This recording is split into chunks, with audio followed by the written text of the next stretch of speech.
Story zone, তোমার অনুভূতিদের খুঁজে নাও এখানেই। সত্যিকার অর্থে পরিবারের প্রত্যেকেই স্বাবলম্বী, নিজের নাস্তাটুকু অন্তত নিজেই তৈরি করে নিতে পারে। তাই তিনবেলা একসঙ্গে খেতে বসার প্রয়োজন কিংবা সুযোগ কোনোটিই হয় না। তাই এখন সকলকে একত্রে দেখে রোজা কিছুটা ভরকালো বইকি। তাকে দেখে বিলাল রেমান ডাকলেন, আরে মামুনি, আসো আসো, বসো। কিচেনে ঢুকে পাশে চাইতেই কাউন্টারে আসমানকে কাজে লক্ষ্য করলো রোজা। খাবারের সুঘ্রাণে পেট মোচড় দিয়ে উঠল ওর। নিহাত লোভাতুর দৃষ্টিতে রান্নার দিকে তাকাতে তাকাতে বলল, আসমান ভাই, স্পেশাল ব্রেকফাস্ট। ওহ, তাড়াতাড়ি করো না, পেটের ভেতর আস্ত গন্ডার দৌড়াদৌড়ি করছে গো। গান্ডারটা গিললে কিভাবে? যেমন করে শাকচুন্নিরা বেটা মানুষের মাথা গিলে অমন করে। চারুলতা আর নিহাদের ঝগড়ায় না পারতে ফিক করে হেসে উঠল বাকিরা। রোজা বসতে বসতে টেবিলে হাজির হলো আসমান। খাবারের পদের দিকে চেয়ে ক্ষুধা যেন কয়েক গুণ বৃদ্ধি পেল সকলের। খিচুড়ি এবং মুরগি কষার সঙ্গে মেয়োনিজে ড্রেসিং করা মিক্সড ভেজিটেবল স্যালাড। সবার প্রথমে হামলে পড়তে গিয়ে চারুলতার হাতে এক চাটি খেল নিহাদ। ভ্রুকুটি করলো মেয়েটির পানি চেয়ে। আমি লেগ পিস ছাড়া খাবো না। নিহাদ বলে শেষ করার আগে দুটো লেগ পিসের এক নিজের পাতে এবং অপরটি রোজার প্লেটে ঠেসে চারুলতা বিজয়ীর হাসি হাসল। না ওয়ারিয়া, এটা কে দেখো, লেগ পিসের থেকে মজার আর কিচ্ছুই হয় না। ড্যাব ড্যাব চোখে শুধু করুণ দৃষ্টিপাত ঘটালো নিহাদ। দৃশ্যমানভাবে টেনে ধরল চারুর লম্বা চুলের গোছা। তাতে ভেঙচি কেটে ওর তলপেটে ঘুষি বসিয়ে নিজের খাবারে মনোযোগ দিল চারুলতা। তাদের এই নীরব যুদ্ধের মাঝে রোজার পাশের একমাত্র খালি চেয়ারটি টেনে বসলো আসমান। নীরবে খুলে নিল মাস্ক। তাকে এর পূর্বে কোনোদিন পরিবারের সঙ্গে খেতে বসতে দেখা যায়নি। বিলাল নিজের হাতে প্লেটে খিচুড়ি এবং মাংস তুলে আসমানকে দিলেন। চুপচাপ চামচ তুলে খাওয়ায় মনোযোগী হলো সে। আশেপাশে দৃষ্টিপাত ঘটালো না খুব বেশি। আসমানের চেহারার বিকৃতিতে কারোরই কোনো প্রকার ভাবান্তর ঘটল না, যেন অতি স্বাভাবিক দৃশ্যতা। আজকে বিকালে পিকনিক আছে, আমার ইচ্ছা আমরা সকলে যাব, নিহাদ সমেত। লেগ পিসের শোকে পাখনায় কামড় দিতে দিতে নিঃশব্দে খেতে থাকলো নিহাদ। রোজা জিজ্ঞেস করলো, কিসের পিকনিক বাবা? মার্বেল ভবনের সবাই মিলে ঠিক করেছে শীতের আগমন উপলক্ষে একটা আর্লি উইন্টার বারবিকিউ পার্টি করবে। আমি দ্বিমত করিনি, কথা দিচ্ছি সবাই যাব। মজা হবে। চারুলতা আপন মনে হাসল। অপরদিকে যথারীতি নিরুৎসাহিত আসমান, সে এক মনে খাচ্ছে, বেশ দ্রুতই খায়। অর্ধেকের বেশি প্লেট খালি হয়ে এসেছে। এদিকে এখনো খাওয়াই শুরু করতে পারেনি রোজা। তড়ি ঘড়ি করে খেতে গিয়েই কি মনে করে এক নজর নিহাদকে দেখল। বেচারা উদাস হয়ে হাড় চিবোচ্ছে। নিজের লেগ পিসটা নিঃশব্দে নিহাদের প্লেটে চালান করতেই ছেলেটার চোখ তারকার ন্যায় চকচক করে উঠল। আমার বেশি বাছ বিচার নেই, কিছু একটা হলেই হলো। তুমি নারী নও, তুমি পরী। তুমি যে পথ দিয়ে হাঁটো সেই পথ ফুলে ফুলে ভরে যাক। তুমি যা স্পর্শ করো তাই সোনা হয়ে যাক। তোমায় দেখলে যে কেউ প্রেমে পড়ে যাক। তোমার রূপে এই জগৎ দিওয়ানা হয়ে যাক। তোমার কণ্ঠের মাধুর্যে কানে সুধা বর্ষণ হোক। তোমার হয়েছে হয়েছে, আর গভীরে যাওয়ার প্রয়োজন নেই, নইলে যেটা দিয়েছি সেটাও কেড়ে নিব। বিব্রত বোধ করল রোজা। উত্তেজিত হয়ে যেন খাবারে হামলে পড়ে চোখ টিপে চারুলতাকে ভৎসনা করল নিহাদ। এক চামচ খিচুড়ি মুখে দিতেই রোজার খালি প্লেটে চিকেনের পিস তুলে দিল আসমান। অনেকটা আনমনে। ব্যাপারটি খুব বেশি বড় কিছু নয়, কিন্তু তবুও দারুণ ভালো লাগলো রোজার। হৃদয় জুড়ে মৃদু এক ঝংকার খেলে গেল। নিজের অজান্তেই মৃদু কণ্ঠে বলল, খিচুড়িটা খুব সুস্বাদু হয়েছে। আসমান শুনল, কিন্তু কোনো ভাবান্তর লক্ষ্য করা গেল না। নিজের প্লেটে মনোযোগ দিল সে। এক চামচ সালাদ মুখে পুরে বিড়বিড় করলো, তোমরা যেও, আমি বাসায় থাকবো। সে কিসের কথা বলছে বুঝতে কারোরই বাকি রইল না। বিলাল ভ্রু কুচকালেন। আমরা সবাই যাব। ইচ্ছে করছে না। সবাই যাব বেবি। আদুরে কণ্ঠে উচ্চারণ করলেও বিলালের অভিব্যক্তিতে স্পষ্টত কঠোরতা টের পাওয়া গেল। আসমান এক মুহূর্ত চেয়ে থাকলো, তারপর দ্রুত শেষ চামচ মুখে দিয়ে ন্যাপকিন তুলে চলে গেল। কিচেন থেকে বেরিয়ে সিঁড়ির দিকে এগুলো নিজের রুমে যাওয়ার উদ্দেশ্যে। টেবিল জুড়ে হঠাৎ করেই এক জমাট বাঁধা কুয়াশা ভর করলো যেন।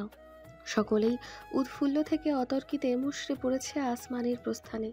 এক দীর্ঘশ্বাস নির্গত করলেন বিলাল। প্লেটের খাবার নাড়তে নাড়তে রোজার দিকে চাইলে মামুনি, জি বাবা।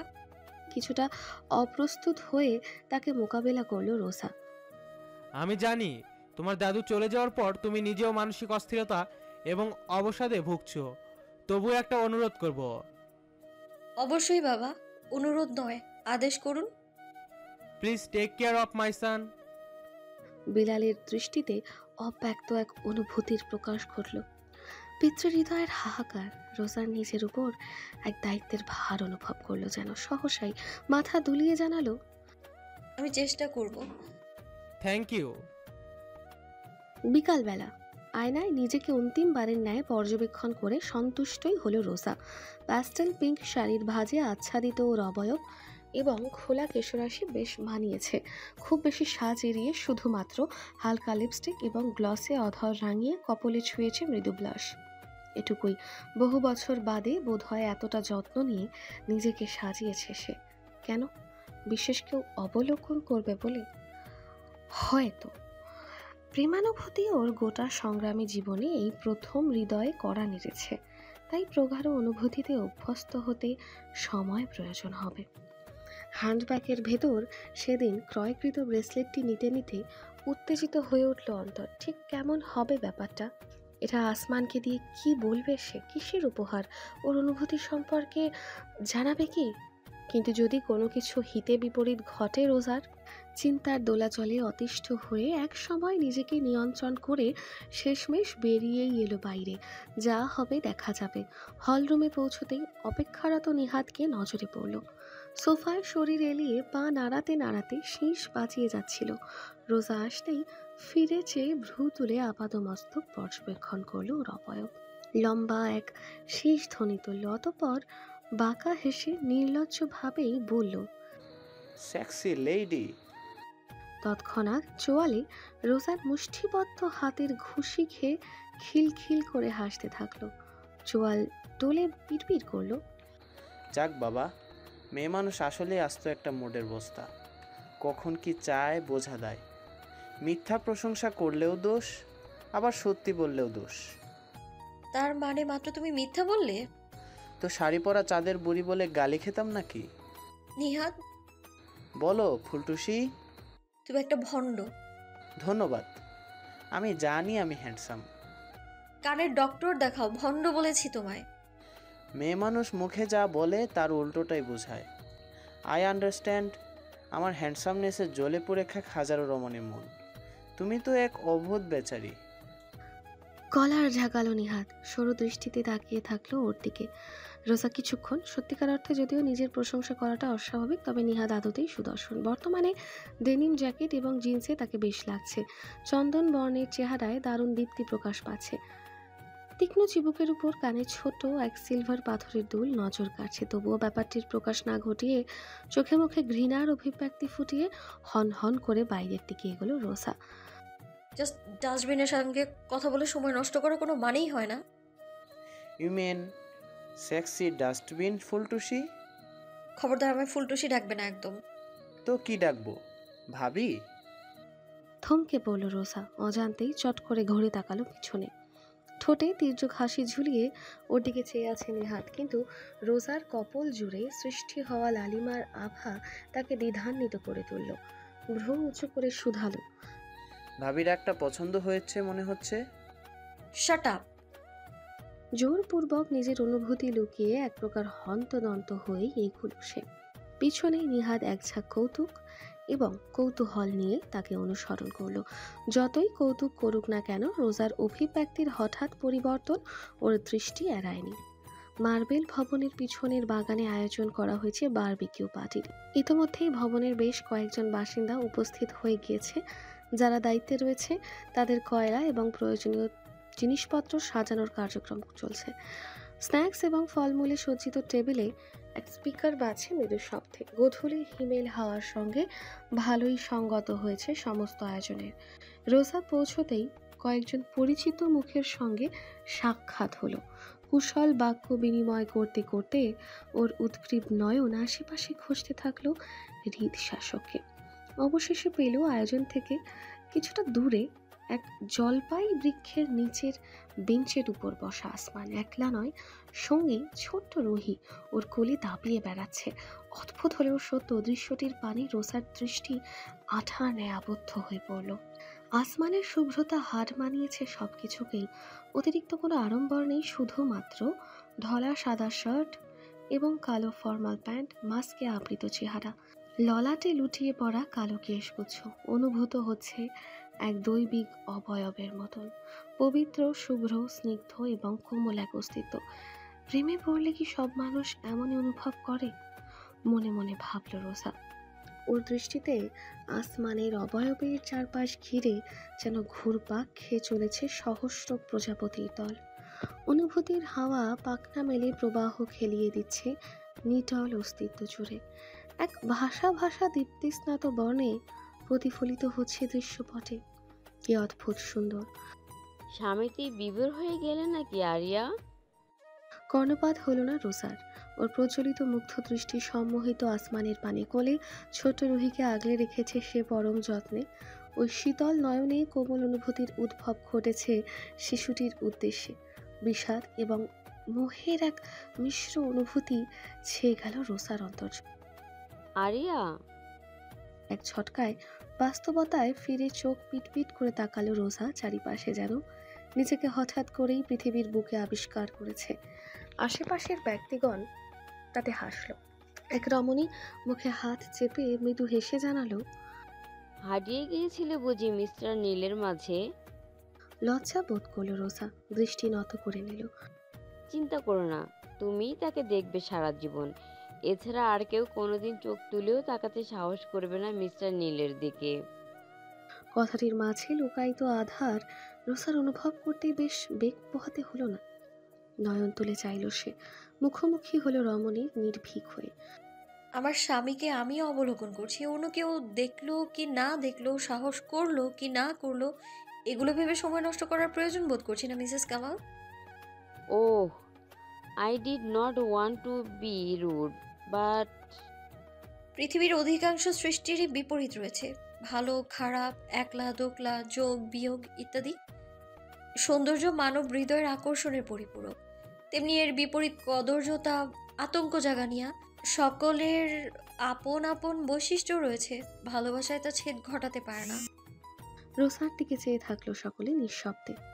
এই যে উপরে উপরে ভদ্রতার পোশাক গায়ে চড়িয়ে ভালো মানুষ সেজে কথা বলা, সহানুভূতি পোষণ করা, আর অন্তরে এক রাশ ঘৃণা রেখে বিরক্ত হওয়া, বিভ্রান্ত হওয়া, অপরকে বিচার করা, এসব বন্ধ করে যেদিন সৎভাবে নিজেকে প্রকাশ করতে শিখবেন, সেই দিনই প্রকৃত মানুষ হতে পারবেন। Sorry Mrs Riman. রমণী দৃষ্টি সরিয়ে নিল, লজ্জাবোধ স্পষ্ট ওর মাঝে। আপনি রাগ করবেন না আরিয়া, মিস্টার নীল অবশ্যই সুন্দর, নিজের অনন্য বৈশিষ্ট্যে তিনি সুন্দর, কিন্তু যদি কিন্তু বলে কিছু নেই এখানে। আমার স্বামী সুন্দর কি সুন্দর না সে নিয়ে আলোচনায় ইচ্ছুক নই আমি। আপনাদের তাকে বিবেচ্য লাগতেই পারে, অন্তর মাত্রই সৌন্দর্যের দাস, এতে দোষের কিছুই নেই। শুধু দোষটা তখনই হয় যখন কথার ভাঁজে আকারে ইঙ্গিতে আপনারা কারো অনুভূতিকে আঘাত করে বুঝিয়ে দেন বা দিতে চান জোরপূর্বক যে সে জীবনে ভুল করেছে, সৌন্দর্য লাভ করতে পারেনি। নৈঃশব্দ। কেউই রোজার মোকাবিলা করার মতন যুক্তি কিংবা শক্তি খুঁজে পাচ্ছে না। এক মুহূর্ত তাকিয়ে থাকলো রোজা, অন্তিমবারের মতন জানালো, আর রইল বাকি আমার কাছে নীলের রূপের গ্রহণযোগ্যতা। ও আমার চাঁদ। চোখ তুলে তাকালো সবাই। জীবনে চাঁদকে নিয়ে আমার বিন্দুমাত্র আফসোস নেই। আপনারাও অহেতুক আফসোস করে নিজেদের আবেগ খরচ করবেন না। এটুকুই। উল্টো ঘুরল রোজা, শাড়ির আঁচল টেনে চলে গেল টেবিলের কাছে, যেখানে বিলাল রেমান দাঁড়িয়ে রয়েছেন। কিছুক্ষণ পরেই রোজাকে চিকেন ম্যারিনেটের কাজে লাগিয়ে দিল চারুলতা। হ্যান্ড গ্লাভস পরে সুন্দর মতো সবকিছু মাখিয়ে নিতে নিতে হালকা কণ্ঠে অন্যদের সঙ্গে গল্পে লিপ্ত হলো সে। ওর এবং চারুলতার সমবয়সী কয়েকজন মেয়ে আছে এখানে, ভালোই জমেছে আড্ডার আসর। হ্যালো ডিয়ার লিসেনার্স, আপনারা শুনছেন স্টোরিজ অন প্রেজেন্স ধারাবাহিক পর্ব গল্প। আমাদের সামগ্রিক প্রচেষ্টাকে উৎসাহিত করতে লাইক অ্যান্ড কমেন্ট করতে ভুলবেন না। Thank you. ঘনিয়ে আসা শান্ত বায়ুতে ক্ষণে ক্ষণে রোজার চুল এলোমেলো হয়ে যাচ্ছে। হাত কাজে আবদ্ধ থাকায় বাহু ব্যবহার করে তা সামলিয়েছে সে, কিন্তু ক্রমান্বয়ে অসহ্য হয়ে উঠল। কাজের সময় ঢং না দেখিয়ে আসলে চুলগুলো বেঁধে নেওয়া দরকার ছিল। নিজের উপরেই ক্রোধান্বিত হয়ে রোজা মশলা মাখা গ্লাভসেই কপাল ডলতে যাচ্ছিল। ঠিক ওই মুহূর্তেই নিজের পিছনের শূন্যতার শীতলতা হঠাৎ করেই উষ্ণতায় পরিবর্তিত হতে অনুভব করলো। আসমান ঠিক ওর পিছনেই দাঁড়িয়ে আছে। চট করে ঘুরতে গেলেও পারল না রোজা। এর পূর্বেই আসমানের এক হাত জড়িয়ে গেল ওর চুলে, লম্বাটে আঙুল বলিয়ে চলল একেবারে গোড়া পর্যন্ত, চিরুনির ন্যায়। সম্পূর্ণ স্থির হয়ে পড়ল রোজা। শিরশিরে আবেশে পরিপূর্ণ হলো ওর সর্বাঙ্গ। আসমান নিঃশব্দে ওর চুলগুলো গুছিয়ে নিল। অতঃপর খোপা পাকিয়ে শিখ কাবাবের জন্য আনা কাঠির বান্ডেল থেকে টেনে নিয়ে এক কাঠি গুজল চুলে, শক্তভাবে আটকে দিল খোপা যেন না খুলে যায় সহজেই। আচমকাই পিছনে ফিরল রোজা, দৃষ্টিতে ওর এক ঝাঁক তারকা। ধন্যবাদ। উল্টো ঘুরল আসমান, প্রস্থান করলো। পুনরায় কাজে ফিরল রোজা। অনুভব করলো ওর হৃদয়ে দুর্বার সুনামের প্লাবন উঠেছে। এমন জামাই না পেলে আমি সারা জীবন কুমারী থাকবো। মেয়েরা হাসাহাসিতে মাতল। অপরদিকে লজ্জার পাশাপাশি ভালো লাগার তীব্র আবেশ ঘিরে ধরল রোজাকে। আসমান কাজটা কেন করেছে জানা নেই। সত্যি বলতে ওর নিকটে এমন কিছু আশা করাও দুরাহ। তবুও কার্যক্রমটি রোজার অবাধ্য অন্তরে আশার সঞ্চার ঘটিয়েছে ক্ষীণ। রাত্রি নেমেছে চারিদিকে, বারবিকিউ পার্টির সমাপ্তি ঘটেছে বেশ ভালোভাবেই। এই মুহূর্তে গানের আসর জমিয়েছে ছেলেমেয়েরা। গুরুজনেরা আলাদাভাবে বসে নিজেদের ব্যবসা কিংবা রাজনীতি নিয়ে গুরু গম্ভীর আলাপে মেতেছেন। চারু নিহাত উভয়ই গানের দলের সঙ্গী, বেশ উপভোগী করছে ওরা এই সময়টাকে। সবাই রয়েছে, একমাত্র আসমান ব্যতীত। সে যেন এখানে থেকেও নেই। এমনই এক ধোঁয়াশায় আচ্ছন্ন ওর অবয়ব। রোজা নিজেকে দূরে সরিয়ে খোঁজ লাগালো তাকে খুঁজতে। খুঁজে পেলেও সেই পুরনো জায়গাতেই, জলপাই গাছের নিচের বেঞ্চে। তবে এবার সাথে রুহি নেই, একলাই বসমান। নীরবে এগিয়ে বেঞ্চে ওর পাশের স্থানটি দখল করলো রোজা। আসমান একবার ফিরে চাইল, কিন্তু কিছুই বলল না। পুনরায় দৃষ্টিপাত ঘটালো সুদূর দিগন্তের দিকে, যেখানে উদীয়মান এক ফালি চাঁদ। ওর দৃষ্টি অনুসরণ করলো রোজা। চাঁদ কি সুন্দর না? ঠিক তোমার মতন। দৃশ্যমান ভাবে চমকালো আসমান, তবে ফিরে তাকালো না। শীতের কারণে নিজের অজান্তেই ওর আরেকটু নিকটে ঘেঁষে বসলো রোজা, উষ্ণতার আশায়। ইচ্ছা হলো ছুঁয়ে দিতে ওই অবয়বকে, তবুও দিল না। একটা কথা জিজ্ঞেস করব? তুমি তো আমাকে আর কোনো কাজে যুক্ত করলে না। তোমার পরবর্তী কোনো পরিকল্পনা নেই? এবার রোজার দিকে তাকাতে এক প্রকার বাধ্য হলো আসমান। নির্বিকার দৃষ্টিতে প্রশ্ন করলো, তুমি নিজেকে ব্যবহার করতে বড্ড উদ্গ্রীব মনে হচ্ছে। আমি সেটা বলিনি, শুধুমাত্র জানতে চাইছিলাম আর কি। নিশ্চয়ই তোমার উদ্দেশ্য এখনো পর্যন্ত সফল হয়নি। তবে কি বিরতি দিয়েছো? সব জেনেও না জানার ভান করছো? কি জানি আমি? ওই যে বললাম সব। এক ঢোক গলাধকরণ করল রোজা। আসমানের কণ্ঠ ক্রমেই কঠোর হতে কঠোরতর হয়ে উঠেছে। কিভাবে ওর সঙ্গে বাক্য বিনিময় করবে তা বোধগম্য হচ্ছে না। এই পুরুষটির প্রতি নিহিত অনুভূতি নিশ্চিত হওয়ার পর আরো অধিক বিহ্বল লাগছে রোজার নিজেকে। এক চাপা আতঙ্ক কাজ করছে হৃদয় জুড়ে। তোমাকে স্পষ্টভাবে বলা হয়েছে রোজা, তারপরও? ও মনে পড়েছে। চিন্তাযুক্ত বাক্যগুলো এড়াতে রোজা দ্রুত নিজের ব্যাগ থেকে ব্রেসলেটের প্যাকেটটা বের করলো। হৃদযন্ত্র ছুটছে দ্রুত অশ্বের গতিতে। শীতল হওয়ায় কপালে জমাকৃত হয়েছে বিন্দু বিন্দু ঘাম। খানিক কম্পিত হতেই আসমানের দিকে বাড়িয়ে দিল সে উপহার।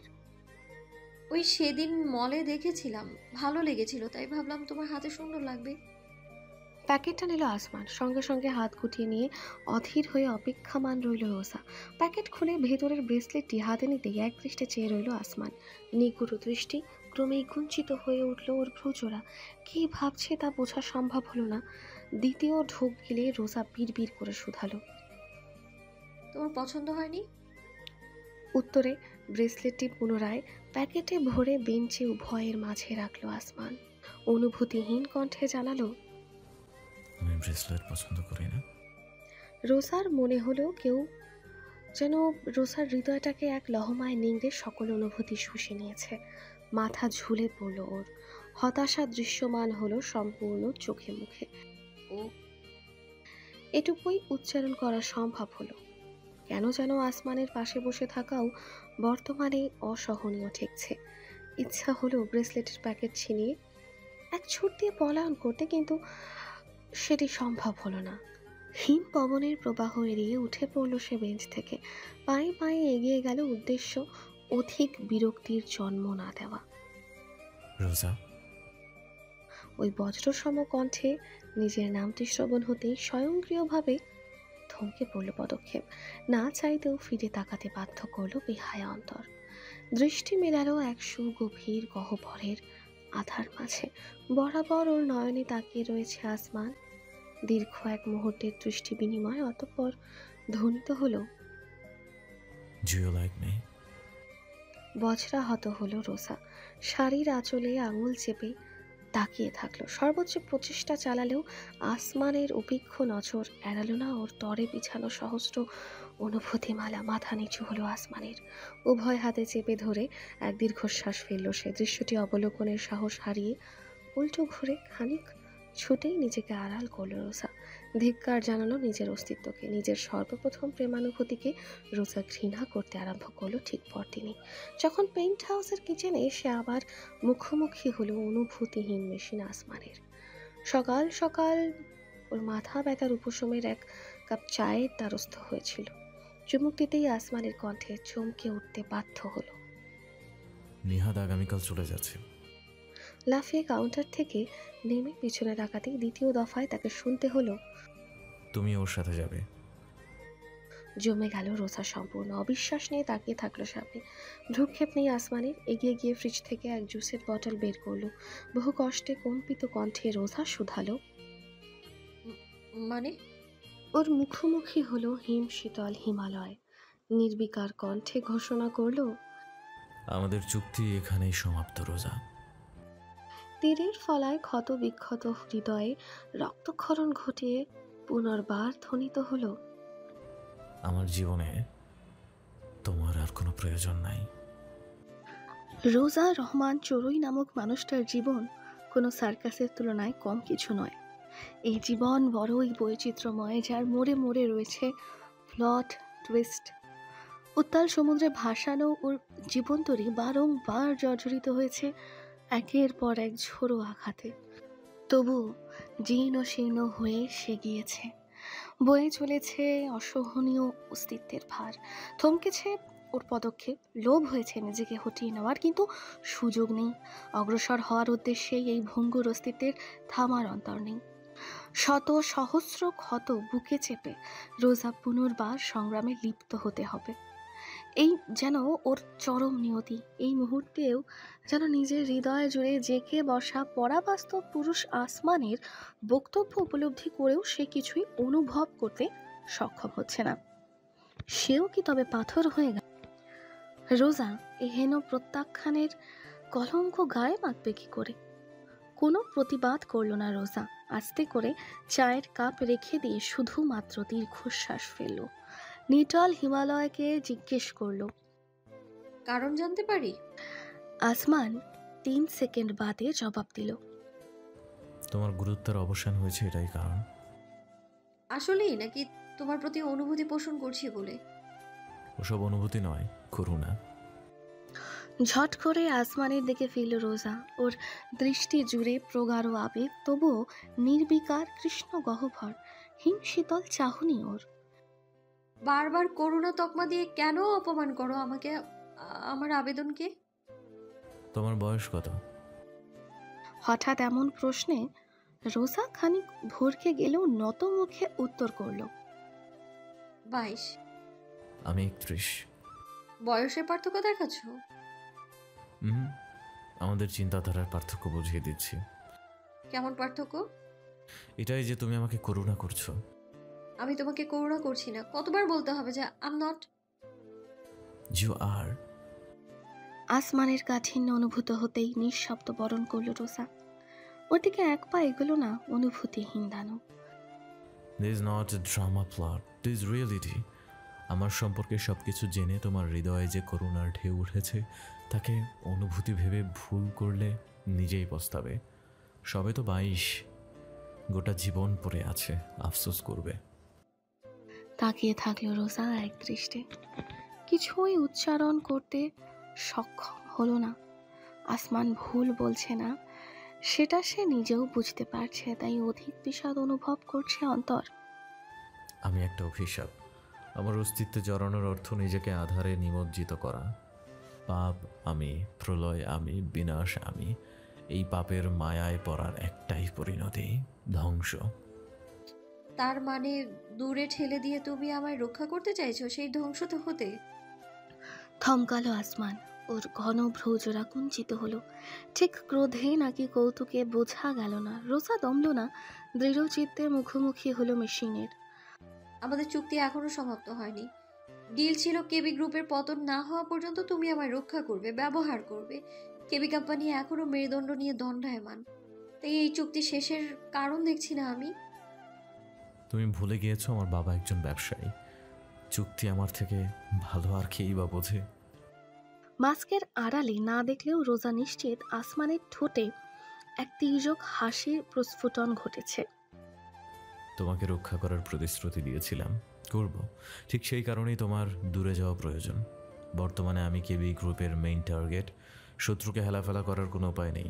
তোমার জন্য সবচেয়ে বিপজ্জনক স্থান বর্তমানে এই পেন্ট হাউস। আমার যত নিকটবর্তী থাকবে তত বিপদ বাড়বে।